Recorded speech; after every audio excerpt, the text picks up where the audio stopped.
Courtney Love is being accused by journalist Frank Elaridi of groping him nearly a decade ago. The 58-year-old singer-songwriter allegedly groped him around 6 to 10 years ago. The Emmy-winning journalist revealed on an episode of his podcast, Quite Frankly, on Thursday. The author also stated that by sharing this information now, he is not trying to cancel the musician but rather open up a conversation about double standards.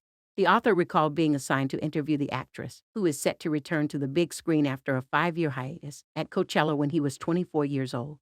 At the time, the host said he was working for Nightline and had gone to the guitarist afterparty to meet up with her. DailyMail.com has reached out to her representatives. "I'm at her afterparty interviewing her in a side room," he said while speaking to his podcast guest, Nako. "And she's like, 'Come hang out with us.' So I do. We take a photo together, and the second the photo's done, she grabs my crotch, like, really hard," he told the Oregon-born musician. Elaridi shared the photo in question and added that he was caught off guard by her surprising pose. Then, he clarified that he does not want to cancel her but wants to start a conversation about the double standard in the wake of the #MeToo movement.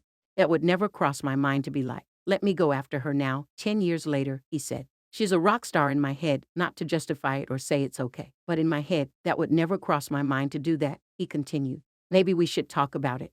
He then prompted the question, is it because she's a woman and I'm a man? Elaridi also told people that by opening about this encounter now, he is not trying to get her canceled or in trouble, but rather to start a conversation about why these double standards exist between men and women. He also added, "Courtney was nothing but kind when I interviewed her, and I genuinely think that she was just playing the persona of a rock star. She probably thought she was going to give this kid a photo to show his friends and talk about years from now," he explained before adding that he did not think her intentions were predatory. "My hope is that we get to a place where we can have open and honest conversations and give people a chance to grow and evolve, rather than just accuse and cast them out permanently," he told the publication. He also asserted that he is fully aware that he did not feel threatened or unsafe during the encounter, which would be different if the roles were reversed. "With that in mind, I do see why there might be a double standard where it's just not the same, because I didn't ever feel in danger or like she could overpower me," he stated. "I was young, naive, and went along with it because people were watching and I thought it was what cool people do," he continued.